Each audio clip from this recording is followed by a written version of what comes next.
Hello dear student, welcome to orbital chemistry by Dinesh Gehlot. आज हम आपके लिए लाए हैं कक्षा 12वीं का रसायन विज्ञान का अध्याय तीसरा, जिसका नाम है वैद्युत रसायन। देखिए, चैप्टर जो है वो थोड़ा मुश्किल चैप्टर है, तो इस चैप्टर के रिगार्डिंग इससे संबंधित जो है हम आज इस लेक्चर के अंदर प्रीवियस ईयर क्वेश्चन जो है वो डिस्कस करेंगे। और प्रीवियस ईयर भी क्वेश्चंस कहाँ से कहाँ तक, 2022 से लेके 2013 तक जितने भी बोर्ड एग्जाम्स के अंदर क्वेश्चन बने हैं ईयर वाइज, उनको जो है अपन डिस्कस करेंगे। अब डिस्कस करने का फ़ायदा यूँ है क्योंकि इन क्वेश्चंस के बेसिस पे हमको ये पता चलेगा कि इस चैप्टर के अंदर सबसे ज़्यादा कौन कौन से जो है टॉपिक है वो रिपीट हो रहे हैं। तो प्रीवियस ईयर क्वेश्चंस के बेसिस पे अपन को पता चलेंगे इंपॉर्टेंट टॉपिक, और हमको जो है उन्हीं को ही कवर करना है। तो मैं आपको गारंटी देता हूं कि अगर आप इन क्वेश्चंस को या इन प्रीवियस ईयर के क्वेश्चंस को अगर आप देख लेते हैं और उनमें से ये अगर अपन एनालिसिस करते हैं कि इनके अंदर जो है इंपॉर्टेंट टॉपिक कौन कौन से जो सबसे ज़्यादा टाइम रिपीट हुए हैं, अगर इनको भी अगर अपन कवर कर लेते हैं तो इस चैप्टर के जो 4 मार्क्स है, ये 4 मार्क्स का चैप्टर है वो अपना जो है वो कवर हो जाएगा। सो विदाउट वेस्टिंग टाइम चलिए स्टार्ट करते हैं विद्युत रसायन, इलेक्ट्रोकेमिस्ट्री। अब इस अध्याय से जो है अपन को जो लास्ट क्वेश्चन जो है वो अपन को 2020 के अंदर मिला था, क्योंकि 2022 के अंदर ये चैप्टर था नहीं और 2021 के अंदर किसी भी प्रकार से एग्जाम हुए नहीं। तो ये जो क्वेश्चन था वो फर्स्ट क्वेश्चन जो है वो कैडमियम निकल संचयक सेल से है और पूछ रहा है एनोड पर होने वाली रासायनिक अभिक्रिया लिखिए। तो ये रही एनोड पर होने वाली अभिक्रिया। अब ये जो क्वेश्चन है वो बैटरी वाले जो है टॉपिक से आ रखा है। अब इस चैप्टर के अंदर बहुत सारी बैटरीज दे रखी है, प्राथमिक बैटरिया, द्वितीयक बैटरिया और ईंधन सेल वगैरह वगैरह। तो अपने अपन को इन सारी बैटरीज के अंदर या फिर इन सारे सेल के अंदर जो है इंपॉर्टेंट सेल का जो अपन को ध्यान में रखना है, और उनके अंदर भी जो है क्या क्या जो है चीज़ें पूछी जा सकती है वो अपन को ध्यान में रखना है। विशेष तौर पर जो है ना, यहाँ पर बैटरीज के अंदर जो है वो एनोड और कैथोड की जो है वो रिएक्शन पूछी जाती है, और ईंधन सेल के बारे में जो अपन को पूछा जाता है। तो एक बार कुछ अपन जो इन शॉर्ट के अंदर जो अपन बैटरीज को देख लेते हैं कि जो बैटरी जो होती है वो जो है वो दो टाइप की होती है।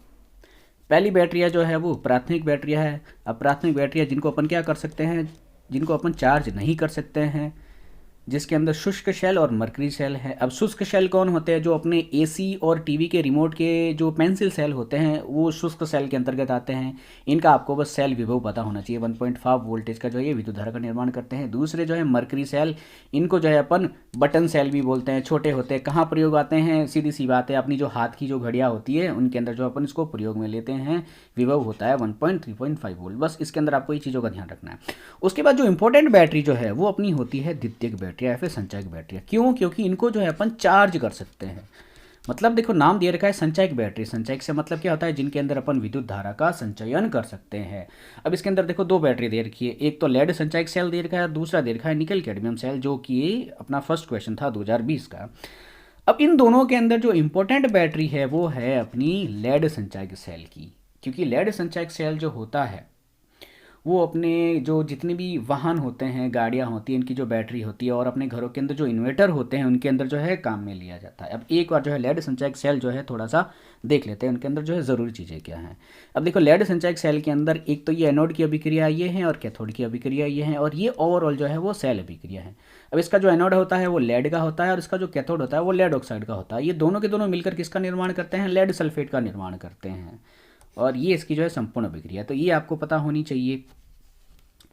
उसके बाद देखो, ये जो दूसरी जो बैटरी है संचयक बैटरी के अंदर, निकल कैडमियम संचयक सेल, ये जो है लेड संचयक सेल जो है इससे एक तो महंगी आती है और इससे जो है थोड़ी सी अच्छी क्वालिटी की आती है। क्यों? क्योंकि लेड संचयक जो बैटरी होती है उनकी जो उम्र नहीं होती है, ये 2 से 3 साल बाद ख़राब हो जाती है।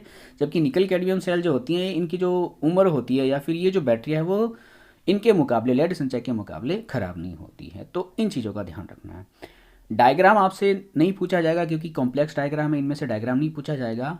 अब अगर मैं बैटरियों के अंदर इन सारी प्राथमिक और संचयक बैटरियों के अंदर में सब में के अंदर जो है सारी बैटरीज के अंदर में सबसे मोस्ट इंपॉर्टेंट अगर मैं बैटरी की बात करूँ तो वो है सबसे अपनी मोस्ट इंपॉर्टेंट बैटरी है ईंधन सेल। अब ईंधन सेल के अंदर ध्यान में क्या रखना है कि ईंधन सेल जो होते हैं सारे के सारे गैल्वेनिक सेल होते हैं। अब ईंधन सेल के अंदर क्या होता है कि जैसे ईंधन जो होते हैं, जैसे हाइड्रोजन हुआ, मीथेन हुआ, मेथेनॉल हुआ, ये सारे के सारे इनको अपन जला सकते हैं। तो इनको जला के यानी इनका दहन करके इनकी दहन ऊर्जा को अपन किस में कन्वर्ट कर लेते हैं? अपन विद्युत ऊर्जा के अंदर बदल देते हैं। यानी इनकी जो ऊष्मा को अपन क्या करते हैं? डायरेक्टली विद्युत ऊर्जा के अंदर बदल देते हैं। तो इन सबको अपन जो है अपन ईंधन सेल बोलते हैं। तो एक तरह के जो ये वो गैल्वेनिक सेल होते हैं। अब ईंधन सेल भी जो होते हैं देखो अलग अलग टाइप के होते हैं। अब आपके जो सिलेबस के अंदर है वो हाइड्रोजन ऑक्सीजन ईंधन सेल जो दे रखा है, और ये जो है इसका एक सामान्य सा डायग्राम है। अब इसके अंदर जो है यहाँ पर एक तरफ हाइड्रोजन गैस पास करवाई जाती है, एक तरफ ऑक्सीजन गैस पास करवाई जाती है। ये वाला जो चैम्बर होता है ये वाला ये एनोड कहलाता है, ये वाला चैम्बर जो होता है वो कैथोड कहलाता है। और इससे जो है देखो हाइड्रोजन और ऑक्सीजन मिलकर जो है किसका फॉर्मेशन, किसका निर्माण करते हैं, ये पानी का निर्माण करते हैं। और यहाँ पर जो है विद्युत अपघटय जो है वो भरा होता है। अब देखिए ईंधन सेल के अंदर आपको ध्यान में क्या क्या रखनी है। एक तो फर्स्ट आप ध्यान में क्या रखना है, एक तो इसका चित्र ध्यान में रखना है। चित्र पूछा जाता है, अक्सर पूछ लिया जा सकता है। दूसरा, इसकी जो कैथोड और एनोड की जो एनोड पर होने वाली जो रिएक्शन है उनको ध्यान में रखना है। तो कैथोड एनोड की रिएक्शन ये रही। कैथोड पर जो है ऑक्सीजन और पानी की रिएक्शन होती है, और एनोड पर जो है हाइड्रोजन और जो OH आयन है इसकी रिएक्शन होती है। और एक अपन को ध्यान में रखना है, इसका ऑल ओवर सेल रिएक्शन ध्यान में रखनी है। एक तो इसका डायग्राम, दूसरी इसकी कैथोड एनोड रिएक्शन, और तीसरा जो है अक्सर क्वेश्चन बना है जो इम्पोर्टेंट है वो पूछा जाता है ईंधन सेल के महत्व के बारे में कि भाई ईंधन सेल जो है वो इतने उपयोगी या फिर सबसे इम्पोर्टेंट या फिर ज़रूरी सेल क्यों है। तो देखो विद्युत धारा का निर्माण अपन जो है ऊष्म संयंत्र से करते हैं। अपन विभिन्न जो राज्य होते हैं वो, जैसे ऊष्म संयंत्र क्या, कोयले से जो है विद्युत धारा का निर्माण, जैसे नाभिकीय संयंत्र से जो है विद्युत धारा का निर्माण, पवन चक्कियों से, सोलर पैनलों से, इन सब से जो होते हैं अपन विद्युत धारा का निर्माण कर सकते हैं। तो इन सब से जो है ना विद्युत धारा जो है वो लगभग जो है 40% दक्षता के साथ ही बनती है। लेकिन ईंधन सेल अकेला जो है वो 70% दक्षता के साथ जो है विद्युत का उत्पादन करता है। मतलब बिजली बनाने के अंदर ईंधन सेल जो होते हैं वो सबसे ज़्यादा दक्ष होते हैं। एक तो सबसे पहला इसका महत्व ये हो गया। दूसरा महत्व क्या हुआ कि भाई बाकी सारे जो विद्युत धारा बनाने के जितने भी संयंत्र या फिर विधियाँ होती है उनसे क्या होता है कि प्रदूषण का बहुत निर्माण होता है। जैसे कोयले से अगर अपन को बिजली बनानी है तो बहुत सारी प्रदूषित गैसों का निर्माण होता है। नाभिकीय संयंत्र से तो बहुत ही खतरनाक जो है, हानिकारक जो है, दूषित चीज़ों का निर्माण होता है। अब ईंधन सेल के अंदर होता है क्या कि भाई हाइड्रोजन और ऑक्सीजन गैस मिलकर जो है किसका निर्माण करती है, पानी का निर्माण करती है। ये तो अच्छी बात है, यहाँ तो किसी प्रकार का जो है प्रदूषण का निर्माण हो ही नहीं रहा है। तो ये प्रदूषण रहित जो है वो सेल है। और अब पानी का निर्माण करती हैं, ये ईंधन सेल से जो है पानी का निर्माण होता है। तो जितने भी अपने जो अंतरिक्ष प्रोग्राम होता है, यानी जब जो अंतरिक्ष यात्री होते हैं उनको जो है काफ़ी टाइम तक जो है अंतरिक्ष के अंदर रहना होता है, तो वहाँ पर बिजली का निर्माण और उनके लिए पानी का निर्माण जो है वो ईंधन सेल द्वारा किया जाता है। स्पेशली कौन सा, H2O2 जो अपना ये जो हाइड्रोजन ऑक्सीजन ईंधन सेल है इसके द्वारा किया जाता है। तो इनके द्वारा बना पानी एस्ट्रोनॉट जो यानी जो अंतरिक्ष यात्री उनके लिए काम भी आ जाता है, बिजली भी बन जाती है। इसलिए जो अपना इस बैटरियों के अंदर जो अपना ये ईंधन सेल का जो टॉपिक है वो सबसे ज़्यादा क्या होता है, अपना एक इम्पोर्टेंट टॉपिक रहता है। तो ईंधन सेल का डायग्राम, एनोड कैथोड की अभिक्रियाएं और इसका महत्व आपको बिल्कुल आनी चाहिए। अभी जो नेक्स्ट क्वेश्चन है वो फेराडे के विद्युत अपघटन नियम से है। अब फेराडे के विद्युत अपघटन के जो है वो 2 नियम दे रखे हैं, फेराडे का प्रथम नियम और फेराडे का द्वितीय नियम। अब देखो दोनों इंपॉर्टेंट है क्योंकि 2020 के अंदर तो प्रथम नियम पूछा है और 2015 के अंदर द्वितीय नियम पूछा है।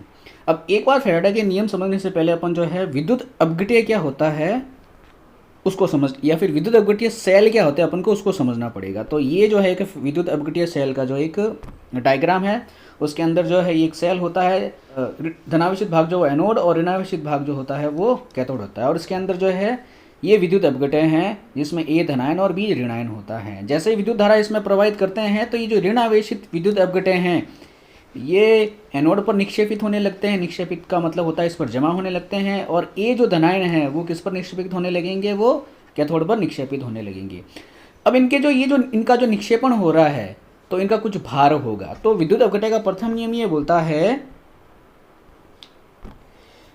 कि किसी विद्युत अपघटन सेल में विद्युत धारा द्वारा विद्युत अपघटन में इलेक्ट्रोड पर निक्षेपित रासायनिक विघटन यानी रासायनिक पदार्थों की मात्रा प्रवाहित विद्युत धारा के समानुपाती होगी। यानी यहाँ पर एनोड और कैथोड के अंदर ये जो A और इधर B और इधर A का जो निक्षेपण हुआ, यानी जो ये पदार्थ यहाँ पर जमा हुए, ये कितना जमा होंगे कि भाई जितनी अपन इसके अंदर जो है अपन धारा यानी Q जो है आवेश इसके अंदर प्रवाहित करेंगे। अगर कुछ क्षण के लिए जो है अगर धारा अपन प्रवाहित करेंगे तो थोड़ा सा पदार्थ A और B का जो जमा होगा, और बहुत ज़्यादा टाइम तक अगर धारा प्रवाहित कराएंगे तो A और B का जो यहाँ पर जिनकी जो मात्रा है या फिर इनका जो भार है, द्रव्यमान है, वो भी क्या होगा, ज़्यादा होगा।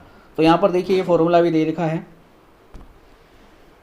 W समानुपाती Q, यानी W से मतलब है विद्युत अपघट्य का द्रव्यमान और समानुपाती Q यानी ये जो है विद्युत अपघट्य सेल के अंदर प्रवाहित आवेश के बराबर होती है। समानुपाती का चिन्ह हटाएंगे तो एक नियतांक लग जाएगा Z। ये है विद्युत अपघट्य का फैराडे का प्रथम नियम। अब देखिए द्वितीय नियम देख लीजिए। द्वितीय नियम ये बोलता है विभिन्न विद्युत अपघटनी सेल में, अब देखिए यहाँ पर है ना अपन को विभिन्न प्रकार के विद्युत अपघटनी सेल लेने हैं। विभिन्न विद्युत अपघटनी सेल में विद्युत की समान मात्रा प्रवाहित की जाए तो इनके इलेक्ट्रोड पर निक्षेपित होने वाले पदार्थ की मात्रा उनके रासायनिक तुल्यांकीय द्रव्यमान के समानुपाती होती है। अब देखिए इस स्टेटमेंट को जो है अपन को समझना है। यहाँ पर अपन ने क्या किया है, दो अलग अलग प्रकार के जो अपन ने विद्युत अपघटीय सेल लिए, जिसके अंदर ये जो विद्युत अपघटय हैं इनकी प्रकृति कैसी है, अलग अलग है, लेकिन इनके अंदर जो प्रवाहित होने वाली जो धारा है या फिर जो आवेश है Q, वो दोनों के अंदर कैसा है, एक जैसा है। और T समय भी जो है इनके लिए समान है। मान लीजिए इन दोनों सेल के अंदर विद्युत धारा जो है वो अपन 1 एम्पियर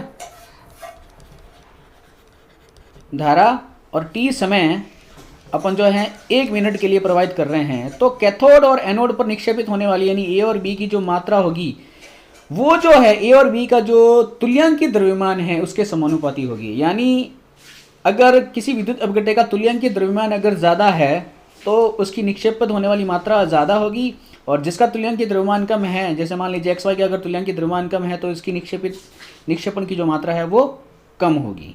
तो ये फैराडे का द्वितीय नियम है।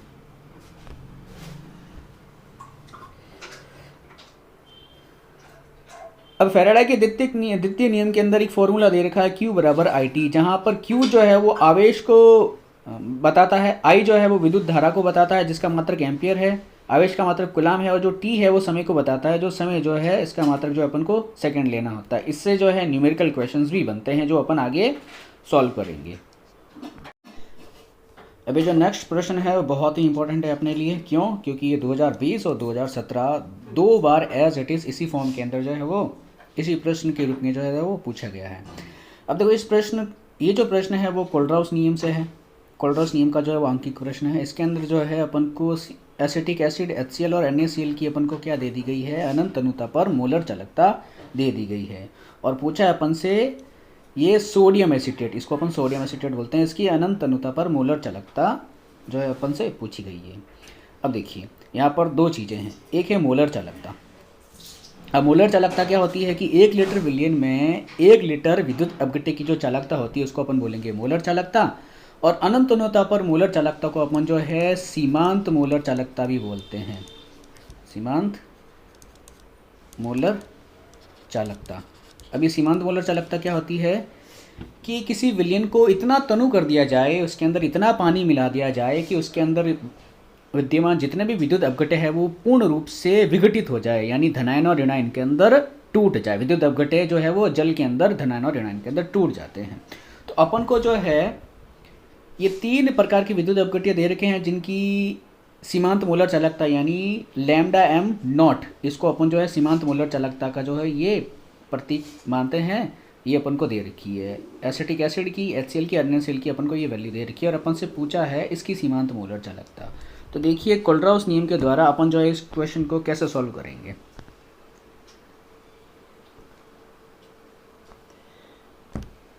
तो देखिए सीमांत मोलर चालकता ज्ञात करने के लिए इस सोडियम एसीटेट की अपन क्या करेंगे, अपन एसिटिक एसिड और NaCl इनको तो अपन करेंगे ऐड, और इसके अंदर माइनस करेंगे अपन HCl को। अब ऐसा क्यों करेंगे, क्योंकि अगर अपन ऐसा करते हैं तो ये जो HCl का जो H है,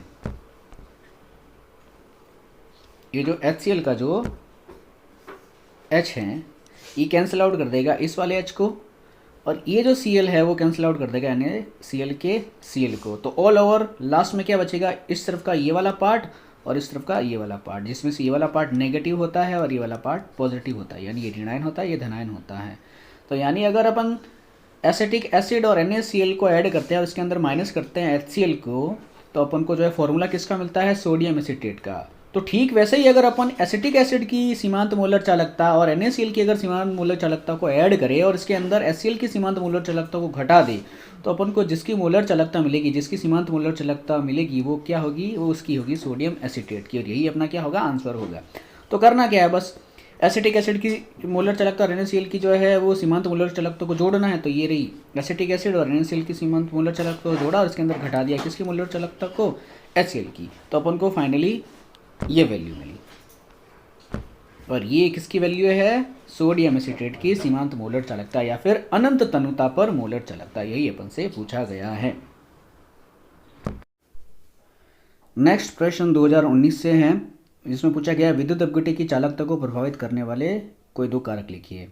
यानी किसी विलयन के अंदर कोई विद्युत अपघट्य है जो विद्युत का चालन करते हैं, तो वो उसकी चालकता किस प्रकार से प्रभावित होगी। तो अपन जो मुख्य रूप से 3 घटकों को जो है चालकता को प्रभावित करने वाले घटकों को अपन देख लेते हैं। सबसे पहला जो घटक है वो विद्युत अपघट्य के मध्य आकर्षण बल। अब देखिए किसी भी विलयन के अंदर अगर विद्युत अपघट्य, मान लीजिए कोई विद्युत अपघट्य है जिसमें ए और बी से मिलकर बना है, ए धनायन है और बी ऋणायन है, अगर इनके मध्य आकर्षण बल जो है प्रबल होगा तो विद्युत अपघट्य जो है वो धनायन और ऋणायन के अंदर जो है वो वियोजित या फिर विखंडित नहीं होगा, और अगर धनायन और ऋणायन का ही निर्माण नहीं होगा तो विद्युत धारा का संचालन भी नहीं होगा। तो अगर जिन विद्युत अपघट्य के मध्य आकर्षण बल बहुत ही ज़्यादा है तो वो विघटित नहीं होंगे, जिससे चालकता कम हो जाएगी। एक तो पहला घटक ये। दूसरा जो घटक है या फिर जो दूसरा कारक है वो है सांद्रता, कि अगर विद्युत अपघट्य की अगर सांद्रता अगर कम हो तो चालकता भी कम होगी, और सांद्रता बढ़ जाए तो चालकता भी बढ़ जाएगी। तीसरा जो कारक है वो ताप का कारक है। अब देखिए जो ताप क्या करता है, ये जो विद्युत अपघट्य होते हैं इनके मध्य के आकर्षण बल जो होता है इसको ये जो ताप है वो तोड़ देता है, जिससे कोई भी विद्युत अपघट्य आसानी से धनायन और ऋणायन के अंदर बदल जाता है। तो ताप बढ़ाने पर चालकता भी बढ़ती है। ये 3 कारक हैं। अब जो नेक्स्ट क्वेश्चन है ये बेस्ड है या फिर ये जो अपना टॉपिक है वो संक्षारण टॉपिक से आया है। बहुत ही इंपॉर्टेंट टॉपिक है ये। अब इंपॉर्टेंट क्यों है, क्योंकि 2019 में ये क्वेश्चन पूछ रखा है और यही क्वेश्चन 2014 में भी पूछ रखा है। क्या पूछ रखा है, संक्षारण एक विद्युत रासायनिक परिघटना है समझाइए। और 17 के अंदर जो है पूछ रखा है लोहे के संक्षारण को रोकने हेतु उत्सर्ग इलेक्ट्रोड धातु विधि को समझाइए। यानी लोहे का संक्षारण यानी लोहे का जो जंग लगना, संक्षारण एक तरह से जंग लगना होता है, उसको रोकथाम के उपाय पूछे हैं। तो ये जो टॉपिक है संक्षारण, इसके अंदर जो है अपन को अपने लिए इंपॉर्टेंट क्या रहने वाला है, एक तो संक्षारण की परिभाषा अपन को ध्यान में रखनी है, और दूसरी संक्षारण एक रासायनिक अभिक्रिया है, उसके अंदर एनोड और कैथोड में होने वाली अभिक्रिया को ध्यान में रखना है कि भाई संक्षारण के अंदर कौन कौन सी अभिक्रिया होती है। और दूसरा अपन को ध्यान में रखना है संक्षारण के रोकथाम के उपाय। तो चलिए संक्षारण की जो है एक सामान्य सी जो है अपन परिभाषा समझ लेते हैं क्या होती है। ये संक्षारण की परिभाषा है। अब संक्षारण जो है किसी धातु का वायुमंडलीय ऑक्सीजन तथा जल से ऑक्सीकृत होकर धात्विक ऑक्साइड के निर्माण की प्रक्रिया को संक्षारण कहते हैं। मान लीजिए कोई भी धातु है, जैसे धातु कौन सा, लोहा, कॉपर, एल्यूमिनियम वगैरह वगैरह, ये कोई भी जो धातु है वो वायुमंडलीय ऑक्सीजन और जो जल है इनसे क्रिया करके क्या कर लेते हैं, धात्विक ऑक्साइड का निर्माण कर लेते हैं, और उनके ऊपर क्या होती है, एक धात्विक ऑक्साइड की परत का निर्माण हो जाता है। इसी को अपन संक्षारण बोलते हैं। अब अपने सिलेबस के अंदर जो है लोहे का जंग लगना या फिर लोहे का संक्षारण जो है वो इम्पोर्टेंट जो है इसके अंदर टॉपिक है। तो इसके बारे में देख लेते हैं कि जो लोहे का संक्षारण जो एक अभिक्रिया है उसके अंदर क्या होता है कि जो लोहा होता है वो ऑक्सीकृत हो जाता है, और लोहा जो होता है वो खुद एक एनोड के जैसे काम करता है, और जल तथा पानी जो है वो कैथोड के जैसे काम करते हैं। तो एक तरह से ये जो है वो एक विद्युत रासायनिक सेल होता है। संक्षारण के अंदर लोहे और ऑक्सीजन के अंदर एक विद्युत रासायनिक सेल का निर्माण हो जाता है, और उससे जो है संक्षारण या फिर जंग लगने की प्रक्रिया जो है वो स्टार्ट होती है। अब देखिए ये संक्षारण या फिर लोहे के जंग लगने की जो है ऑक्सीकरण की अभिक्रिया है, जिसके अंदर आयरन जो है वो आयरन का जो है या फिर लोहे का जो है वो ऑक्सीकरण हो रहा है। तो ये जो है वो एनोड की अभिक्रिया है, क्योंकि ऑक्सीकरण एनोड पे होता है और अपचयन जो होता है वो कैथोड पे होता है, और ये वाली जो अभिक्रिया है वो कैथोड की अभिक्रिया है। और ये जो है ओवरऑल अभिक्रिया है संक्षारण की, जिसके अंदर ये Fe2O3 इसी को अपन जो है संक्षारण बोलते हैं, या फिर लोहे का क्या बोलते हैं अपन, जंग बोलते हैं। ये फॉर्मूला है। तो अपन को ये चीज़ें ध्यान में होनी चाहिए। अब ये जो क्वेश्चन है लोहे के संक्षारण को रोकने हेतु उत्सर्ग इलेक्ट्रोड विधि धातु विधि को समझाइए। अब देखिए ये जो है संक्षारण को रोकथाम के उपाय से संबंधित जो है वो प्रश्न है। अब देखिए संक्षारण की प्रक्रिया को जो है अपन 2 प्रकार से रोक सकते हैं। पहला तो क्या कर दीजिए कि जो धातु है जिसका अपन को संक्षारण रोकना है उसके ऊपर क्या कर दीजिए, प्लास्टिक का लेपन कर दीजिए, जिससे क्या होगा, धातु पानी और हवा के कांटेक्ट में आएगा ही, ना ही उसका संक्षारण होगा। और एक दूसरा जो तरीका है जिसको अपन उत्सर्ग इलेक्ट्रोड धातु विधि भी बोलते हैं, उससे भी जो है संक्षारण रोका जाता है। उसमें होता क्या कि जैसे मान लीजिए ये है लोहे का पाइप है, आयरन का पाइप है, इसको अपन को जो संक्षारण से जो बचाना है, तो इसके ऊपर अपन क्या करेंगे, एक ऐसे धातु की जो है लेपिंग कर देंगे, ऐसी धातु की परत चढ़ा देंगे। जैसे मान लीजिए अपन ने क्या कर दिया, जिंक या फिर अपन ने मैग्नीशियम Mg की जो अपन ने क्या कर दिया, अपन ने इसके ऊपर परत चढ़ा दी। तो क्या होगा, वायुमंडल के अंदर जो ऑक्सीजन और जो पानी होगा वो क्या होगा, इस जिंक के कांटेक्ट में आएगा, और जो संक्षारण है वो किसका हो जाएगा, जिंक का हो जाएगा। यानी यहाँ पर जो जिस धातु का अपन ने लेपन किया है उस धातु का जो है वो संक्षारण हो जाएगा, और इसके नीचे ये जो धातु है आयरन या फिर लोहा, ये बचाव रहेगा। तो इसको जो है उत्सर्ग इलेक्ट्रोड धातु विधि बोलते हैं, जो कि संक्षारण रोकथाम के लिए जो है वो काम में आती है। इंग्लिश में इसको जो है गैल्वेनाइजेशन बोलते हैं। जिंक का लेपन को अपन गैल्वेनाइजेशन भी बोलते हैं। ये संक्षारण की रोकथाम की एक सबसे अच्छी विधि है। नेक्स्ट क्वेश्चन देखते हैं। देखिए नेक्स्ट क्वेश्चन जो है वो मानक हाइड्रोजन इलेक्ट्रोड वाले जो है वो टॉपिक से आया हुआ है। प्रश्न 2018-2015 में जो है एज इट इज़ रिपीट हो रखा है। तो अपने लिए ये क्वेश्चन जो है या फिर ये जो टॉपिक है मानक हाइड्रोजन इलेक्ट्रोड विभव या फिर मानक हाइड्रोजन इलेक्ट्रोड सेल, ये अपने लिए बहुत ज़रूरी है। अब देखो इसके अंदर इंपॉर्टेंट भी क्या है, इसका नामांकित चित्र, इसका जो डायग्राम है वो अपने लिए ज़रूरी है। डायग्राम के साथ मैं आपको सलाह दूंगा कि इसकी जो है जो इसका जो सेल निरूपण है हाइड्रोजन इलेक्ट्रोड का वो भी आपको पता होना चाहिए। तो एक बार जो है अपन हाइड्रोजन इलेक्ट्रोड को जो है अपन इन शॉर्ट के अंदर देख लेते हैं।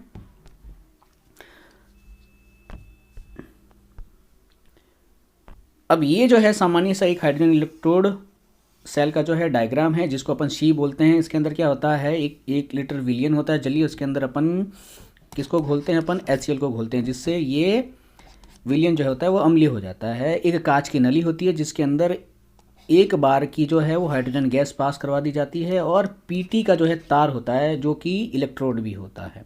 तो इस प्रकार से हाइड्रोजन इलेक्ट्रोड की संरचना होती है। अब इसके अंदर ध्यान में क्या रखना है, या फिर हाइड्रोजन इलेक्ट्रोड की जो खास बात क्या है कि हाइड्रोजन इलेक्ट्रोड की सहायता से अपन किसी भी धातु का, किसी भी अर्ध सेल का अपन जो है इलेक्ट्रोड विभव ज्ञात कर सकते हैं। अब वो कैसे ज्ञात कर सकते हैं, क्योंकि हाइड्रोजन इलेक्ट्रोड जो होता है उसका खुद का जो विभव का जो मान होता है सी का, वो शून्य होता है। तो करते क्या है, अपन क्या करते हैं, मान लो किसी भी धातु का अपन को इलेक्ट्रोड विभव निकालना, मान लीजिए अपन को जिंक अर्ध सेल का इलेक्ट्रोड विभव निकालना है, तो अपन क्या करेंगे, हाइड्रोजन इलेक्ट्रोड विभव और जिंक अर्ध सेल का अपन क्या करेंगे, गैल्वेनिक सेल बना देंगे। इस तरफ अपन क्या करेंगे, अपन बाईं तरफ क्या करेंगे, हाइड्रोजन इलेक्ट्रोड को अपन रख देंगे एनोड बना के, और कैथोड बना के अपन क्या करेंगे, जिस धातु का अपन को विभव ज्ञात करना है उसको रख देंगे, और क्या करेंगे, विभव मापी से उसको कनेक्ट कर देंगे। अब विभव मापी के अंदर जो रीडिंग आएगी वो उस धातु की जो है वो विभव की जो है विभव का जो है वो मान होगा, क्योंकि हाइड्रोजन इलेक्ट्रोड विभव का मान तो शून्य होता है। तो इस आधार पर जो है वो किसी भी धातु का इलेक्ट्रोड विभव ज्ञात कर लिया जाता है। अब देखिए ये चीज़ आपके लिए ज़रूरी है, इंपॉर्टेंट। ये जो है हाइड्रोजन इलेक्ट्रोड, ये वाली जो समीकरण है या फिर जो निरूपण है वो हाइड्रोजन इलेक्ट्रोड विभव का निरूपण है, ये ध्यान में होना चाहिए। अब इसके साथ अपन ने जो है जिंक सेल को रखा है, तो ये जिंक सेल का क्या है, निरूपण है। तो समस्त रूप से ये सेल निरूपण की क्या है, ये अभिक्रिया है। अब यहाँ पर अपन ने जिंक इलेक्ट्रोड क्या बोलते हैं, जिंक इलेक्ट्रोड का विभव ज्ञात कर रहे हैं, तो इसके साथ जो है कैथोड वो किसके रूप में है, जिंक के रूप में है। अगर मान लो कॉपर का निकालना है तो अपन यहाँ पर इस कौन से वाले अर्ध सेल को रखेंगे, कॉपर अर्ध सेल को रखेंगे, और यहाँ पर इसकी जगह अपन को किसकी जो है किसका निरूपण लिखना पड़ेगा, अपन को कॉपर का लिखना पड़ेगा। जैसे देख लीजिए, मान लीजिए अपन को डैनियल सेल का जो है अपन को संपूर्ण सेल का मानक इलेक्ट्रोड विभव या फिर सेल विभव निकालना है, तो वो कुछ इस प्रकार से होगा। सबसे पहले अपन क्या करेंगे, कॉपर अर्ध सेल का जो है विभव निकाल लेंगे हाइड्रोजन के साथ रख के, और ये उसका सेल निरूपण कुछ इस प्रकार से होगा। फिर अपन क्या करेंगे, जो भी विभव मापी के अंदर वैल्यू आएगी वो उसको नोट कर लेंगे। फिर उसके बाद अपन क्या करेंगे, जिंक अर्ध सेल को क्या करेंगे, हाइड्रोजन इलेक्ट्रोड के साथ रखेंगे, और ये उसका जो है सेल निरूपण है, इसको आपको इसको ध्यान में रखना है। उसके बाद जो है अपन को सेल विभव का सूत्र क्या होता है,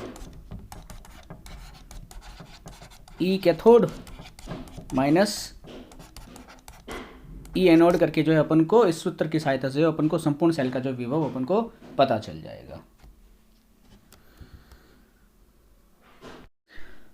अब 18 का जो नेक्स्ट क्वेश्चन है वो ईंधन सेल के बारे में लिखा है कि ईंधन सेल अन्य सेल की तुलना में श्रेष्ठ होते हैं, कोई दो कारण दीजिए। अब देखिए स्टार्टिंग के अंदर ही जो है ईंधन सेल का ये वाला क्वेश्चन अपन ने डिस्कस कर लिया था। ठीक है, चलिए नेक्स्ट क्वेश्चन को देखते हैं। क्वेश्चन है, न्यूमेरिकल है, अंकित प्रश्न है कि कॉपर सल्फेट के विलयन को 1.5 एम्पेयर की धारा से 20 मिनट तक विद्युत अपघटन किया गया है, तो कैथोड पर निक्षेपित कॉपर का द्रव्यमान ज्ञात कीजिए। ओके, सबसे पहले तो इस क्वेश्चन को समझते हैं होता क्या है। तो सबसे पहले तो आप समझिए कि किसी भी विद्युत अपघट्य सेल के अंदर होता क्या है। विद्युत अपघट्य सेल के अंदर क्या होता है, एनोड और कैथोड जो होता है वो बैटरी द्वारा, ये बैटरी है, बैटरी द्वारा क्या होते हैं, ये जुड़े होते हैं। अब मान लीजिए अपन ने इस विद्युत अपघट्य सेल को जो है वो CuSO4 के विलयन से जो है अपन ने भर रखा है। तो इस विलयन के अंदर किसके आयन होंगे, कॉपर 2+ के आयन होंगे। जैसे इसके अंदर विद्युत धारा अपन प्रवाहित करेंगे तो देखो विद्युत अपघट्य सेल के अंदर होता क्या कि हमेशा कोई भी जो धातु का आयन होता है वो हमेशा कैथोड पर आके क्या होता है, निक्षेपित होता है। क्यों होता है, क्योंकि कैथोड पर होते हैं इलेक्ट्रॉन और धातु पर कैसा आवेश होता है, धनावेश। इसलिए धातु आयन जो होता है इलेक्ट्रॉनों की पूर्ति करने के लिए यहाँ पर आके क्या हो जाता है, निक्षेपित हो जाता है। तो इसका कुछ द्रव्यमान जो है यहाँ पर निक्षेपित हो जाता है। कितना द्रव्यमान निक्षेपित होगा, जितनी ज़्यादा अपन जो है इसके अंदर धारा प्रवाहित करेंगे। एक्चुअली में ये जो क्वेश्चन है वो फेराडे नियम से है, Q बराबर IT का जो है यहाँ पर सूत्र लगेगा। तो अपन को क्या करना है, सबसे पहले इस सेल के अंदर जो है अपन को पता करना है कि सेल के अंदर 1.5 एम्पेयर की धारा 20 मिनट के लिए अगर अपन प्रवाहित करते हैं तो इसमें जो है कितना आवेश का स्थानांतरण हुआ, इस सेल के अंदर आवेश का स्थानांतरण होता है। तो अपन को सबसे पहले अपन को आवेश पता करना है। तो देखिए आवेश पता करने के लिए जो है वो फॉर्मूला दे रखा है। सेल में जो आवेश होता है वो यानी Q आवेश होता है, वो किसके द्वारा ज्ञात कर लिया जाता है, I गुणा T। I जो है वो विद्युत धारा है 1.5 एम्पियर और T जो है वो समय है। अब यहाँ पर जो समय है वो मिनट में दे रखा है, अपन को सेकंड में चाहिए। तो अपन क्या करेंगे, 20 मिनट को 60 से गुणा कर देंगे तो अपने पास जो समय है वो 1200 सेकंड जो अपन को मिलेंगे। इन दोनों को गुणा करेंगे तो जो Q की वैल्यू है अपन को 1800 कूलाम प्राप्त होगी। चलिए फिलहाल इस सेल के अंदर जो है वो 1800 कूलाम आवेश का जो है वो स्थानांतरण हुआ या फिर निर्माण हुआ है। अब अपन क्या करते हैं कि यहाँ पर ये कॉपर की अभिक्रिया हो रही है। तो अब कॉपर की जो है अपन एक सामान्य अभिक्रिया देख लेते हैं कि कॉपर की एक आधारभूत अभिक्रिया के अंदर होता क्या है। देखो इस सेल के अंदर क्या होता है, कॉपर 2+ के जो आयन होते हैं वो 2 इलेक्ट्रॉन को ग्रहण करके एक कॉपर के ठोस परमाणु के अंदर जो है वो बदल जाते हैं। तब इसको अगर अपन मोल के संदर्भ में देखें तो 1 मोल कॉपर का जो Cu2+ का जो धनायन है वो 2 मोल इलेक्ट्रॉन को ग्रहण करके 1 मोल ठोस कॉपर का जो है वो निक्षेपण करता है। अब देखिए 1 मोल जो ठोस कॉपर जो होता है वो 63 ग्राम का होता है, ये आपको ध्यान में रखना है।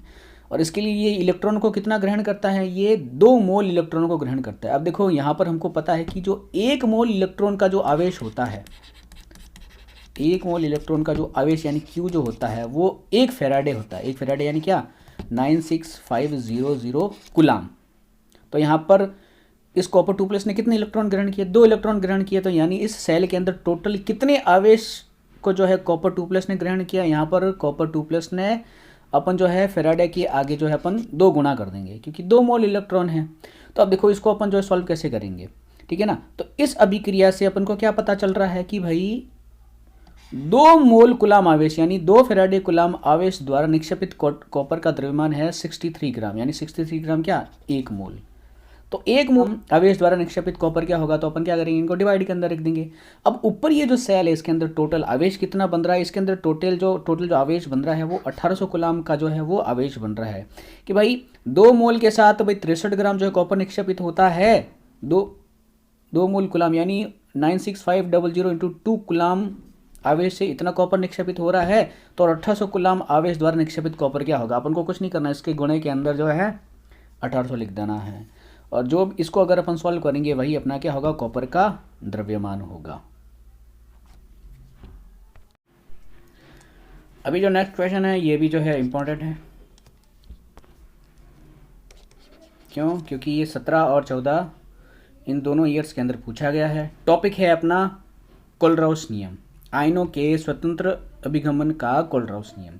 अब देखिए इसकी अपन को जो इसको परिभाषित करना है। देखो यहाँ से जो है कोलराउस नियम की परिभाषा भी इंपॉर्टेंट है और कोलरॉस नियम के जो अनुप्रयोग जो 2014 के अंदर पूछा गया वो भी अपने लिए ज़रूरी है। और इससे जो है एक इससे पहले जस्ट अपन ने जो स्टार्टिंग के अंदर एक उसका जो है अंकिक प्रश्न भी अपन ने सॉल्व किया था, क्योंकि कोलरॉस नियम से जो है दुर्बल विद्युत अपघटों का जो है सीमांत मोलर चालकता या फिर अनंत तनुता पर जो है उनकी मोलर चालकता ज्ञात की जाती है। अब देखिए कोलरॉस का नियम क्या बोलता है कि कोई भी विद्युत अपघट है, विद्युत अपघट जिसके अंदर क्या हो, एक धनायन हो, जैसे ए धनायन है और बी क्या ऋणायन है, इस विद्युत अपघट्य की जो सीमांत मोलर चालकता है यानी ये लैम्डा एम नॉट जो है वो उसके धनायन के अकेले की सीमांत मोलर चालकता और उसके ऋणायन के अकेले की सीमांत मोलर चालकता के योग के तुल्य होगी। यानी अगर मान लो कोई विद्युत अपघट्य NaCl है, इसकी अगर जो सीमांत मोलर चालकता होगी वो इसके धनायन यानी सोडियम के धनायन और क्लोराइड आयन के ऋणायन, इन दोनों की जो अलग अलग जो है सीमांत मोलर चालकता होगी इनके योग के तुल्य होगी। तो ये जो है कोलरॉस का नियम है। फिर आपको ध्यान में क्या रखना है, कोलरॉस नियम के अनुप्रयोग ध्यान में रखने हैं। अब देखिए इसके जो अनुप्रयोग जो है वो निम्न प्रकार से है। सबसे पहला जो अनुप्रयोग जो है वो है दुर्बल विद्युत अपघटों की सीमांत मोलर चालकता यानी अनंत तनुता पर जो है अपन मोलर चालकता ज्ञात कर सकते हैं, क्योंकि दुर्बल विद्युत अपघट्य जो होता है वो डायरेक्टली जो है सीमांत मोलर चालकता प्रदर्शित नहीं करते हैं। फिर उसके बाद जो है विद्युत अपघट्यों का जो है वियोजन गुणांक, स्पेशली दुर्बल विद्युत अपघट्य होते हैं इनका जो है वियोजन गुणांक यानी अपन इनका जो है अल्फा पता कर सकते हैं। अब ये वियोजन गुणांक क्या होता है, सीधी सी बात है, मान लीजिए कोई एक विद्युत अपघट्य है NaCl है, उसको जैसे ही अपन ने उस जल के साथ अपन ने उसका विलयन बनाया तो वो कितना आसानी से धनायन और ऋणायन के अंदर जो है वो विखंडित होता है, इसी को अपन बोलते हैं वियोजन। और इस वियोजन होने की जो पावर को जो है अपन वियोजन गुणांक बोलते हैं। तो इसका सूत्र क्या है वियोजन गुणांक अल्फा का, कि मोलर चालकता डिवाइड बाई अनंत तनुता पर मोलर चालकता यानी सीमांत मोलर चालकता। मोलर चालकता और सीमांत मोलर चालकता का जो अनुपात होता है वही क्या होती है, वियोजन गुणांक होता है। Next question very important, Daniell cell के जो है टॉपिक से हैं 2017 और 14 के अंदर रिपीट हो रखा है। इसके वैसे बहुत सारे क्वेश्चन बने हैं। देखिए इस चैप्टर के अंदर सबसे मोस्ट इंपॉर्टेंट जो दो टॉपिक है ना वो एक तो डैनियल सेल है और दूसरा है नैनोस्ट समीकरण। अब देखिए डैनियल सेल के अंदर जो है, हालांकि इस यहाँ पर जो है कैथोड पर होने वाली अर्धसेल अभिक्रिया पूछ रहा है, लेकिन डैनियल सेल के अंदर ज़रूरी चीज़ें क्या है, इंपॉर्टेंट चीज़ें, एक तो नंबर फर्स्ट डैनियल सेल का जो है नामांकित चित्र, उसका डायग्राम आपको जो है आना चाहिए, ये पूछा जाता है। दूसरा डैनियल सेल की जो कैथोड और एनोड की अभिक्रिया यानी अपचयन और ऑक्सीकरण की जो अभिक्रिया है वो आपको पता होनी चाहिए, और ऑल ओवर जो है उसकी सेल अभिक्रिया भी आपको जो है वो पता होनी चाहिए। और तीसरा जो है ना डैनियल सेल की जो है नैनर्स समीकरण आपको पता होनी चाहिए, और नैनर्स समीकरण अपना आप के अंदर जो है एक इंपॉर्टेंट जो है टॉपिक है। ये तो मोस्ट इंपॉर्टेंट जो टॉपिक है इस चैप्टर के, ये दो है डैनियल सेल और नैनर्स समीकरण। तो एक बार जो है अपन डैनियल सेल को जो है इन शॉर्ट में देख लेते हैं। देखिए डैनियल सेल जो होता है वो एक तरह के गैल्वेनी सेल होते हैं। अब गैल्वेनी सेल होते क्या है कि गैल्वेनी सेल के अंदर होता क्या है कि दो अर्ध सेल का एक जोड़ा होता है। एक जोड़ा जो होता है वो एनोड होता है, एक होता है वो कैथोड। जनरली जो एनोड को जो है हम बाईं तरफ रखते हैं और जो कैथोड को है हम अपन दाईं तरफ रखते हैं। अगर एनोड अपन किसका ले लेवे, जिंक का ले लेवे, और कैथोड अपन किसका ले लेवे, कॉपर का, तो बनने वाला जो सेल होगा उस सेल को अपन डैनियल सेल बोलेंगे। अब जिंक इलेक्ट्रोड जिंक के सॉल्यूशन में, जिंक सल्फेट के सॉल्यूशन में डिप्ड होता है, डूबा हुआ होता है, और कॉपर का जो इलेक्ट्रोड है वो कॉपर सल्फेट के सॉल्यूशन में डूबा हुआ होता है। अब यहाँ पर होता क्या है कि जैसे इन दोनों इलेक्ट्रोडों को अपन कनेक्ट करते हैं तो ये जो जिंक के परमाणु जो है वो Zn2+ के रूप में इस विलयन के अंदर आने लगते हैं और अपने सारे इलेक्ट्रॉन कहाँ छोड़ देते हैं, इस छड़ पे छोड़ देते हैं। अब ये इलेक्ट्रॉन जो होते हैं वो ट्रेवल करके इस तरफ जाते हैं। अब यहाँ पर ये जो विलयन है वो कॉपर सल्फेट का विलयन है, जिसमें कॉपर 2+ के आयन जो है वो खूब सारे यहाँ पर विद्यमान है। अब ये कॉपर 2+ के आयन अपने 2+ का जो आवेश है वो खत्म करना चाहेंगे। खत्म कैसे करेंगे कि यहाँ से ये जो दो इलेक्ट्रॉन जिंक ने रिलीज किए हैं, त्यागे हैं, ये इलेक्ट्रॉन आके कौन ग्रहण कर लेगा, कॉपर ग्रहण कर लेगा। अब ये जो कॉपर जो है, कॉपर का जो आयन है वो विलयन के अंदर है, वो क्या करेगा, कॉपर का आयन इस छड़ पर, इस कॉपर इलेक्ट्रोड पर जाकर जो है वो जमा होने लग जाएगा। थोड़ी देर बाद क्या होगा, ये जिंक की जो रॉड है वो खत्म हो जाएगी। क्यों? क्योंकि सारे जिंक के परमाणु विलयन के अंदर आने लगेंगे, और थोड़ी देर बाद जो है वो कॉपर के जो आयन है सारे के सारे इस छड़ पर जो इकट्ठे हो जाएंगे। तो थोड़ी देर बाद ये छड़ जो है वो मोटी होने लग जाएगी। तो ये जो है एक डैनियल सेल के अंदर एक अभिक्रिया सामान्य है। अब देखिए इस सेल के अंदर विद्युत धारा को सामान्य बनाए रखने के लिए अपन एक लेवन सेतु का जो है अपन प्रयोग लेते हैं, जिसके अंदर अक्रिय विद्युत अपघट्य भरा होता है, यानी KCl भरा होता है। अब यहाँ पर आपको ध्यान में क्या रखनी है, एक तो इसकी एनोड की अभिक्रिया, और कैथोड की अभिक्रिया। अब देखो एनोड पर सदैव ऑक्सीकरण होता है। देखो यहाँ पर ये जो साइन जो होता है, यहाँ पर एनोड माइनस होता है, कैथोड प्लस होता है, लेकिन ज़रूरी नहीं है कि इनका एनोड और कैथोड का साइन हमेशा एक जैसा रहे, ये साइन बदलते रहते हैं। लेकिन जो चीज़ फिक्स है वो क्या होती है कि एनोड पर ऑलवेज ऑक्सीकरण होता है, कैथोड पर ऑलवेज अपचयन होता है। तो ये जिंक जो है वो एनोड है, तो एनोड की जो है अभिक्रिया ये कुछ इस प्रकार से है, ये वाली। ये जिंक इलेक्ट्रोड है जो विलयन के अंदर जिंक 2+ में आता है और 2 इलेक्ट्रॉन को त्याग देता है, ये ऑक्सीकरण अर्ध अभिक्रिया है, इसको अपन एनोड अर्ध सेल भी बोलते हैं।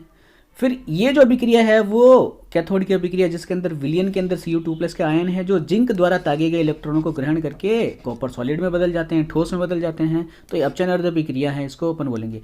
और ऑल ओवर जो डैनियल सेल की जो सेल अभिक्रिया है वो ये है। तो ये आपको तीनों अभिक्रिया जो आपको पता होनी चाहिए। अब डैनियल सेल की जो है कुछ जरूरी बातें जो आपको ध्यान में होनी चाहिए। अब देखिए यहाँ पर एक क्वेश्चन ये है कि जिंक ने ही अपने इलेक्ट्रॉन क्यों तागे, यानी इलेक्ट्रॉन जो है वो जिंक से होते हुए कॉपर की तरफ ही क्यों जा रहे हैं, कॉपर से इलेक्ट्रॉन जो है वो जिंक की तरफ क्यों नहीं जाते हैं। तो देखिए जिस धातु का, जिस इलेक्ट्रोड का विभव का मान धनात्मक होगा, यानी जो ई जो होगा वो धनात्मक होगा, जितना ज़्यादा धनात्मक होगा उसकी तरफ इलेक्ट्रॉन जो है गमन करेंगे, यानी वो जो है इलेक्ट्रॉन ग्रहण करने की जो है क्षमता या फिर प्रकृति दर्शाएगा। अब देखिए जो कॉपर जो होता है, कॉपर का जो ई होता है, ई नोट का जो मान होता है वो +0.34 वोल्ट होता है, जबकि जिंक का जो ई नोट का जो मान होता है वो -0.76 वोल्ट होता है। तो यानी जिंक का मान कम होता है, ऋणात्मक, इसलिए इलेक्ट्रॉन हमेशा जिंक त्यागेगा, तो जिंक के अंदर जो है ऑक्सीकरण होगा।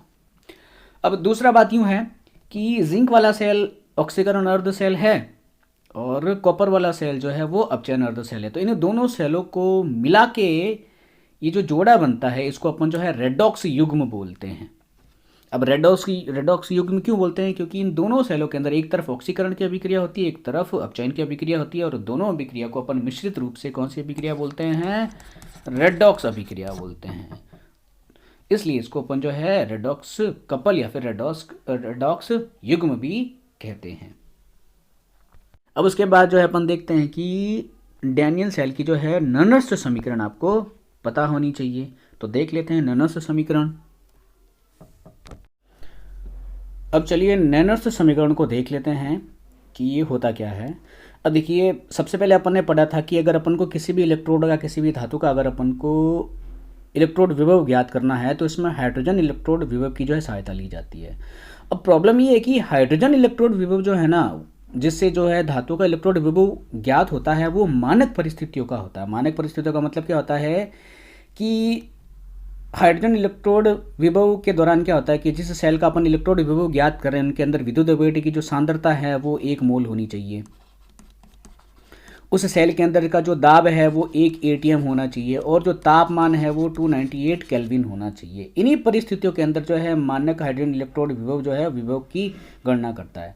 लेकिन वास्तव में किसी भी सेल के अंदर विद्युत अपघट्य की जो सांद्रता है और सेल का जो दाब है और तापमान है, ये सारे के सारे परिवर्तनशील होते हैं। तो इन परिवर्तनशील परिस्थितियों के अंदर अपन को जो है किसी भी सेल का जो है सेल विभव ज्ञात करना हो तो क्या करें, तो उसके लिए अपनी हेल्प करता है ननस्ट समीकरण। ननस्ट समीकरण किसी सेल की किसी भी सांद्रता पर, किसी भी ताप पर किसी सेल का सही वास्तविक सेल विभव यानी ई सेल जो है अपन को प्रदान कर देता है। इसीलिए ननस्ट समीकरण जो है वो अपने लिए इम्पोर्टेंट है। अब देखिए ननस्ट समीकरण के अंदर जो सेल विभव होता है वो अपचयन की प्रक्रिया के आधार पर जो है वो सेल विभव ज्ञात किया जाता है, यानी अपचयन विभव के आधार पर किसी सेल का सेल विभव ज्ञात किया जाता है। तो मान लीजिए भाई कोई भी एक धातु है जो आयन के रूप के अंदर है और ये इसकी अपचयन की अभिक्रिया कुछ इस प्रकार से है। ये जो है आयन के रूप में है और ये ठोस के रूप में है। तो इसकी जो ननस्ट समीकरण होगी वो कुछ इस प्रकार से होगी, यानी इसका जो संपूर्ण सेल विभव जो होगा वो इसके मानक सेल विभव यानी मानक परिस्थितियों और R, T, N और F, जिसमें से R जो है वो गैस नियतांक है, T जो है वो सेल का तापमान है, N जो है इस सेल के अंदर जो है स्थानांतरित होने वाले इलेक्ट्रॉन यानी कितने इलेक्ट्रॉन लेके जो ये सेल जो है या फिर ये जो धातु है वो अपचयित हुआ है, और F जो है वो फैराडे कांस्टेंट होता है। और यहाँ पर ऊपर की तरफ जो है वो उत्पाद की सांद्रता लिखी जाती है सेल की, और नीचे की तरफ जो है वो जो क्रिया कारक यानी जो सेल के अंदर विलयन के अंदर जो आयन है इनकी सांद्रता लिखी जाती है। अब यहाँ पर ये उत्पाद जो है वो ठोस के रूप में है तो इसकी सांद्रता को अपन को 1 मानना पड़ेगा, और अंदर ये जो आयन की सांद्रता है वो अपन को इसकी वास्तविक सांद्रता लिखनी पड़ती है, 5 मोल, 3 मोल, 1.5 मोल। ये तो इस प्रकार से जो है अपन को एक आधारभूत नैनोथ समीकरण मिलती है किसी भी धातु के लिए, इस प्रकार से हैं। अब अपन अगर आर, टी और एन और फेराडे अगर इनके मान लिख लेते हैं तो इसकी जो समीकरण है वो थोड़ी सी सरल हो जाती है। अब अपन को जो है डैनियल सेल के लिए जो है नैनोथ समीकरण अपन को देखनी, तो अपन को जो है सबसे पहले कैथोड सेल की नैनोथ समीकरण और एनोड सेल की नैनोथ समीकरण अपन को इनको अलग से जो है सॉल्व करनी पड़ेगी, निकालनी पड़ेगी। तो देखिए डैनियल सेल के लिए जो है वो कैथोड सेल की जो नैनोथ समीकरण इस प्रकार से हैं, क्योंकि कॉपर 2+ का जो आयन है वो 2 इलेक्ट्रॉन को ग्रहण करके कॉपर सॉलिड में बदलता है, तो ये इसकी समीकरण है। अब ये सॉलिड की सांद्रता को अपन इकाई लेंगे और ये 2+ की सांद्रता को अपन यहाँ रखेंगे। अब यहाँ पर n कितने हैं, 2 है, तो इसलिए अपन n की वैल्यू अपन ने 2 लिख दी और ये अपन ने इनका क्या ले लिया, लॉग ले लिया और इसको माइनस कर दिया किसमें, कॉपर के मानक अपचयन इलेक्ट्रोड विभव में। और एनोड पर कौन होता है भाई, जिंक की अभिक्रिया होती है और जिंक की भी जो है अपन को अपचयन अभिक्रिया लेनी है, तो जिंक 2+2 इलेक्ट्रॉन ग्रहण करके जिंक ठोस में बदल जाता है, तो ये इसकी क्या है, नैनोथ समीकरण है। अब अपन क्या करेंगे भाई, कैथोड होता है कॉपर और एनोड होता है जिंक, तो संपूर्ण सेल विभव का सूत्र होता है कि कैथोड का सेल विभव माइनस एनोड का सेल विभव। तो अपन क्या करेंगे, इस वाली समीकरण को इसके अंदर माइनस कर देंगे, तो अपन को जो ऑल ओवर जो समीकरण प्राप्त होगी वो अपन को ये प्राप्त होगी। तो ये एक डैनियल सेल की जो है नैनोथ समीकरण है, जिसमें ये एनोड की सांद्रता है, यानी एनोड के अंदर जो विद्युत अपघट्य है उसकी सांद्रता, ये कैथोड के विद्युत अपघट्य की सांद्रता है। अगर अपन आर, टी, लॉग और फेराडे कांस्टेंट की अगर वैल्यू रखते हैं तो संपूर्ण सेल जो है इसकी जो इसका जो सूत्र होगा, ई सेल बराबर E not cell minus 0.059 divide by 2। अब ये जो 2 है वो स्थानांतरित होने वाले इलेक्ट्रॉन है, फिर लॉग एनोड की कंसंट्रेशन यानी जिंक की सांद्रता और कैथोड की सांद्रता। इस प्रकार से जो है एक फाइनल जो है डैनियल सेल के लिए जो है वो नैनोथ समीकरण होगी। अब देखिए यहाँ पर एक सेल दे रखा है, निकिल और सिल्वर का सेल, जहाँ पर ये जो निकिल है ये एनोड है, क्योंकि एनोड को अपन सेल निरूपण में बाईं तरफ लिखते हैं और ये जो सिल्वर है वो क्या है, कैथोड है, जिसको अपन दाईं तरफ लिखते हैं। अब इसकी जो डैनियल अपन को नैनोथ समीकरण बनानी है, तो ई सेल बराबर ई नॉट सेल तो एज इट इज रहेगा, माइनस आर, टी और एफ फेराडे कांस्टेंट, फेराडे नियतांक, ये तो बराबर रहेगा। अब ये जो 2 है इनके अंदर जो स्थानांतरित होने वाले इलेक्ट्रॉन की संख्या है वो क्या होती है, सबसे अधिकतम बड़ा धनावेश देख लो, वही क्या होगा, एन का जो है वैल्यू रहेगी। अब इनका अपन को लॉग लेना है यानी एल एन लेना है, उसके बाद किस तरफ, ऊपर की तरफ एनोड विद्युत अपघट्य की सांद्रता और नीचे की तरफ जो है वो कैथोड विद्युत अपघट्य की सांद्रता। तो ये जो है अपन इस प्रकार से जो है अपन किसी भी सेल निरूपण से जो है अपन नैनोथ समीकरण बना सकते हैं। और एक और इम्पोर्टेंट चीज़ आपको ध्यान होनी चाहिए कि किसी भी सेल का सेल निरूपण कैसे किया जाता है।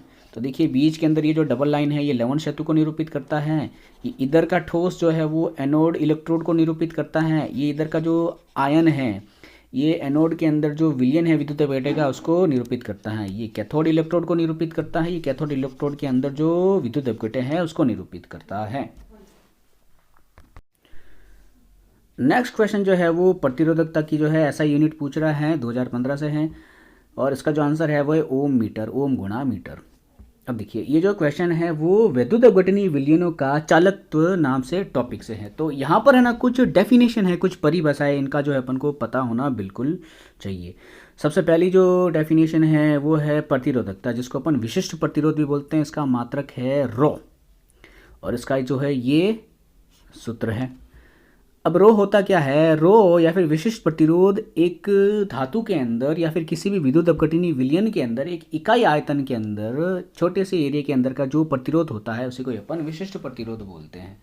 अगर अब जो ये जो है वो किसी तार का, मान लो किसी एक तार है, इसका अपन को विशिष्ट प्रतिरोध निकालना है, तो ए जो है वो अपन ने कितना ले लिया, 1 सेंटीमीटर स्क्वायर ले लिया और एल जो है वो इन दोनों अनुप्रस्थ काट के क्षेत्र की मध्य की दूरी है यहाँ पर जहाँ पर इलेक्ट्रॉन गमन करते हैं वो अपन ने 1 सेंटीमीटर ले लिया। अगर इनका मान अपन इकाई ले लेते हैं तो उस तार का जो प्रतिरोध होगा वही क्या होगा, विशिष्ट प्रतिरोध होगा। इसकी जो एसआई यूनिट है वो ओम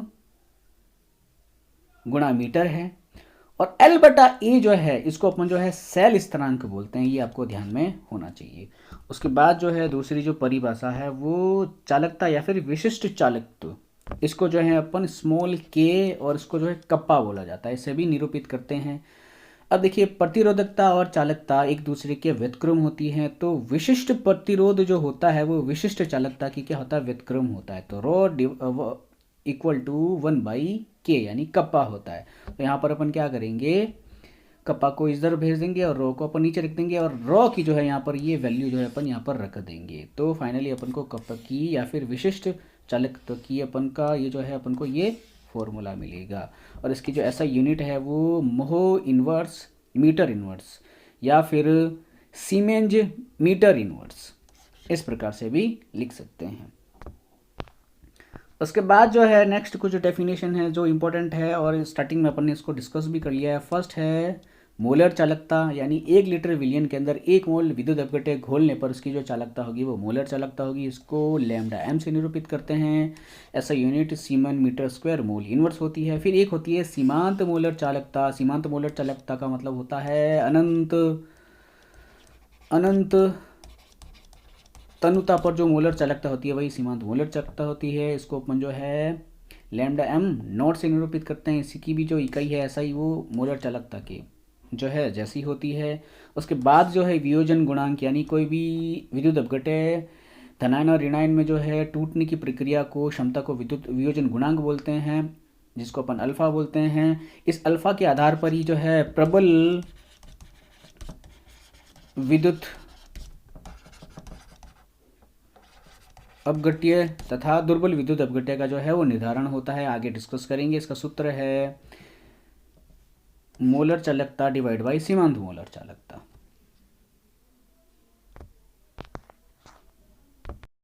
अभी जो नेक्स्ट क्वेश्चन है ये 2015 का क्वेश्चन है और बहुत इजी क्वेश्चन है। कोलरॉस नियम से पूछा गया है, ज्ञात करना है MgCl2 की सीमांत मोलर चालकता। और उसके लिए अपन को क्या देगी है, मैग्नीशियम 2+ और क्लोराइड माइनस की जो है अपन को अलग, इन दोनों धनायन और ऋण के जो अपन को अलग से जो है सीमांत मोलर चालकता दे दी गई है। जैसे ये मैग्नीशियम की ये है और क्लोराइड की ये है। और अपन से क्या पूछा है, मैग्नीशियम क्लोराइड की सीमांत मोलर चालकता। अब देखिए कोलरॉस क्या बोलता है कि किसी भी विद्युत अपघट्य की जो मोलर चालकता होती है वो उसके धनायन की सीमांत मोलर चालकता और उसके ऋणायन की सीमांत मोलर चालकता के योग के इक्वल होती है। तो देखिए अपन को करना क्या है, मैग्नीशियम की सीमांत मोलर चालकता और क्लोराइड की सीमांत मोलर चालकता, मैग्नीशियम धनायन है, क्लोराइड ऋणायन की सीमांत मोलर चालकता को अपन को ऐड करना है। बट यहाँ पर सूत्र के अंदर क्लोरीन कितने हैं, 2 है, इसलिए अपन को क्लोराइड की सीमांत मोलर चालकता को किससे गुणा करना पड़ेगा, अपन को 2 से गुणा करना पड़ेगा। तो इन वैल्यू को, ये मैग्नीशियम की वैल्यू और ये क्लोराइड की वैल्यू, इसको अपन 2 से गुणा करेंगे। ये जो अपना जो आंसर है वो किसका होगा, सीमांत मोलर चालकता होगी मैग्नीशियम क्लोराइड की। अब नेक्स्ट क्वेश्चन जो है वो 2014 से एक अच्छा क्वेश्चन है। क्वेश्चन ये हमसे पूछ रहा है कि क्या हम कॉपर सल्फेट के विलयन को जिंक के पात्र में भंडारण कर सकते हैं। अब देखिए इस क्वेश्चन को समझने के लिए केस स्टडी जो है क्वेश्चन है। अब देखो इसको समझने के लिए अपन को जो है विद्युत रासायनिक श्रेणी समझनी पड़ेगी। विद्युत रासायनिक श्रेणी क्या होती है, खूब सारे तत्वों का, धातुओं का एक संयोजन होता है। अब इसके अंदर जो फ्लोरीन होता है वो सबसे ऊपर रखा जाता है, फ्लोरीन है ये।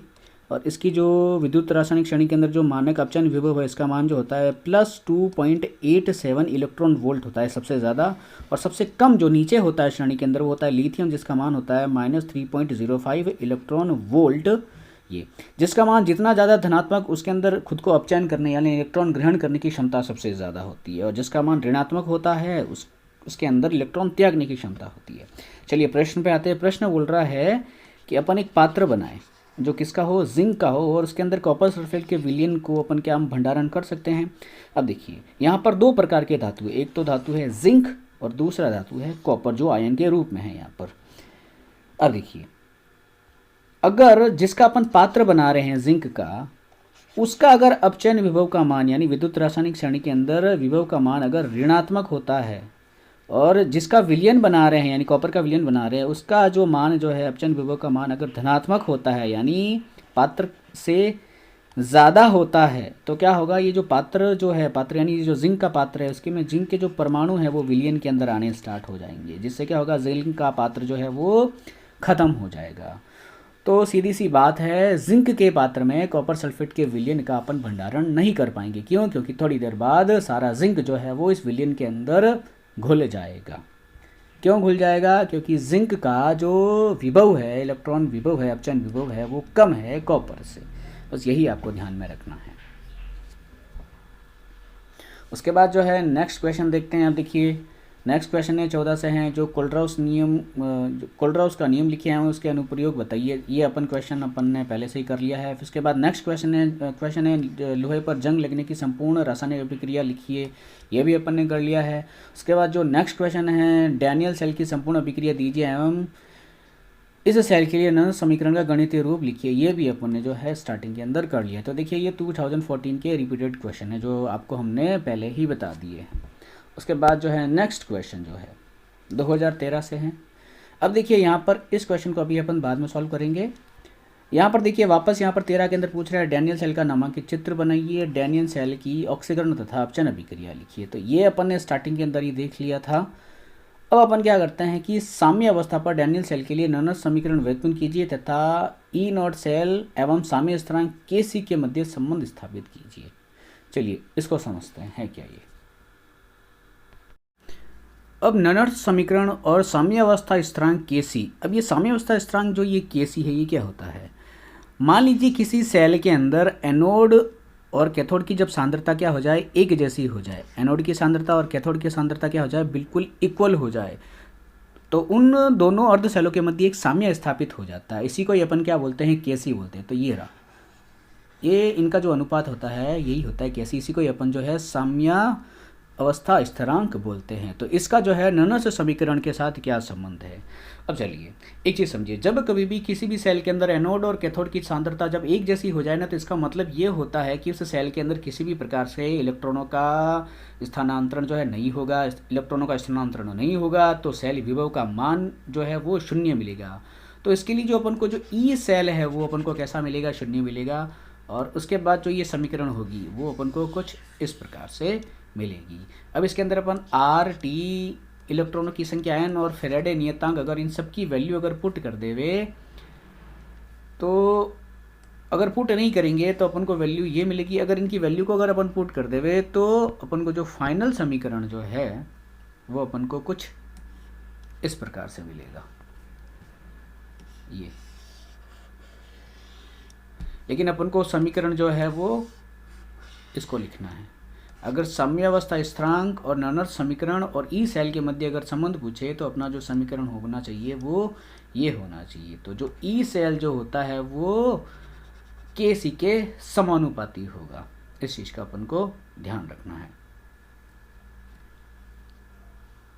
अब नेक्स्ट जो है एक इक्वेशन अपने लिए और इम्पोर्टेंट है, गिब्स मुक्त ऊर्जा यानी डेल्टा जी और सेल विभव के मध्य का संबंध। तो अपन को ये समीकरण जो है वो ध्यान में होनी चाहिए। ये समीकरण ये जो है गिब्स ऊर्जा और सेल विभव के मध्य का संबंध है, जहाँ पर n और f जो है, n जो इलेक्ट्रॉनों की संख्या, f जो है फैराडे कांस्टेंट है। इस समीकरण को जो है अपन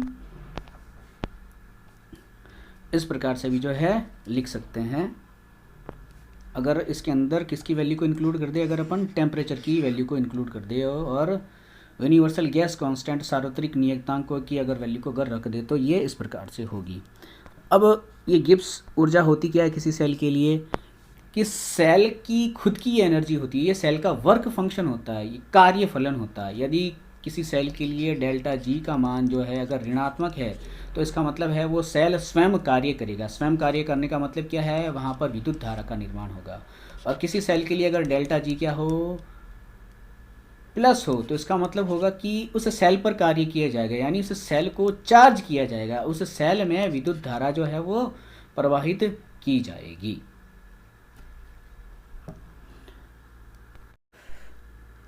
अब कुछ जो है बचे हुए दूसरे टॉपिक है जो जरूरी है पढ़ने, वो भी देख लेते हैं। अब अपन समझेंगे प्रबल विद्युत अपघटय और दुर्बल विद्युत अपघटय ये क्या होते हैं। विद्युत अपघटय क्या होता है कि उनको अपन विद्युत अपघटनी सेल के अंदर प्रयोग में लेते हैं। जैसे इनको जल में घोलते हैं, ये धनायन और ऋणायन में टूट जाते हैं।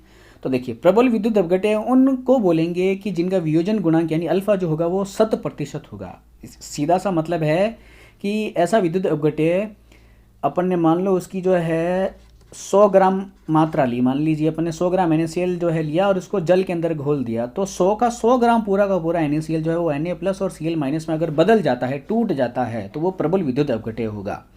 ठीक है। जबकि दुर्बल विद्युत अपघट्य जो होते हैं वो इनके जो होते हैं उनका जो जलीय विलयन होता है, यानी उनका जो तनुकरण होता है, उनके अंदर पानी मिलाते हैं तो उनका जो वियोजन गुणांक है वो 100% नहीं होता है, यानी वो पूरे के पूरे धनायन और ऋणायन के अंदर नहीं बदलते हैं। मान लीजिए अपन ने 100 ग्राम जो है अपन ने एसिटिक एसिड लिया, उसको अपन ने पानी के अंदर घोला, तो इसके अंदर क्या होगा, 90 ग्राम जो एसिटिक एसिड है वो CH3COO- एंड H+ के अंदर जो है वो टूट जाएंगे, लेकिन जो 10 ग्राम बाकी का जो बचा है मान लीजिए वो एज इट इज पड़ा रहेगा, उसका जो है वियोजन नहीं होगा।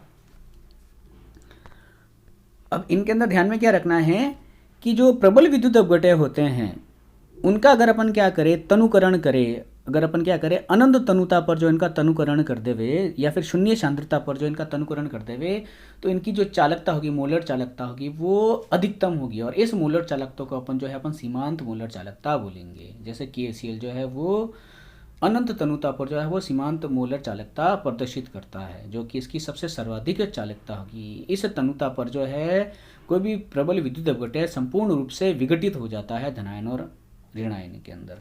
लेकिन दुर्बल विद्युत अपघट्य जो होते हैं इनको अगर इनका जो है अपन अनंत तनुकरण, यानी इनके अंदर अगर जल मिला दिया जाए खूब सारा, तो इनके जो अणु हैं वो पूर्ण रूप से जो है वो विघटित नहीं होंगे धनायन ऋणायन में। अगर वो धनायन और ऋणायन के अंदर विघटित नहीं होंगे तो वो सीमांत मोलर चालकता भी प्रदर्शित नहीं करेंगे। तो ये जो यहाँ का जो गैप है, ये एसिटिक एसिड का, इसका मतलब है कि एसिटिक एसिड कभी भी जो है सीमांत मोलर चालकता को अचीव नहीं कर सकता है। और इसकी खास बात क्या होती है कि इनकी जो मोलर चालकता होती है दुर्बल विद्युत अपघट्य की, ये धीरे धीरे बढ़ती है पहले, और फिर अचानक से जो है इनके अंदर जो है इनकी मोलर चालकता जो है वो बढ़ जाती है कुछ क्षण के बाद तनुकरण के साथ। उसके बाद जो है अपन को कुछ एक टॉपिक और ध्यान में रखना है कि सांद्रता का चालकता पर जो है वो क्या प्रभाव पड़ता है। अब सांद्रता से अपन, हमारा तात्पर्य जो है वो तनुकरण से है। तनुकरण का मतलब होता है किसी भी मोलर विलयन के अंदर जल को मिलाना। जितना जल मिलाएंगे उतना ही विलयन क्या होगा, तनु होगा। तो देखिए, अगर अपन किसी विलयन को तनु करते हैं, उसके अंदर जल मिलाते हैं, यानी अगर अपन उसका तनुकरण बढ़ाते हैं तो उसकी जो चालकता है वो घट जाती है, क्योंकि क्या होता है कि एक इकाई आयतन के अंदर धनायन और ऋणायन की जो संख्या होती है वो कम हो जाती है। तो तनुकरण करने पर चालकता तो घटती है, लेकिन तनुकरण करने पर इनकी जो मोलर चालकता है विद्युत अपघट्य की वो बढ़ती है। अब देखिए, मोलर चालकता क्यों बढ़ती है, क्योंकि जितना ज़्यादा तनुकरण करेंगे तो कोई भी विद्युत अपघट्य है, मान लीजिए जो NaCl कोई विद्युत अपघट्य है, वो संपूर्ण रूप से जो है तनुकरण करने के पश्चात क्या होगा, वो Na+ और Cl- के अंदर विघटित हो जाता है। यानी किसी भी विद्युत अपघट्य का तनुकरण करने पर संपूर्ण रूप से धनायन और ऋणायन के अंदर निर्माण हो जाता है, जिससे आयनों का निर्माण होता है, जिससे इनकी ओवरऑल मोलर चालकता जो है वो बढ़ जाती है।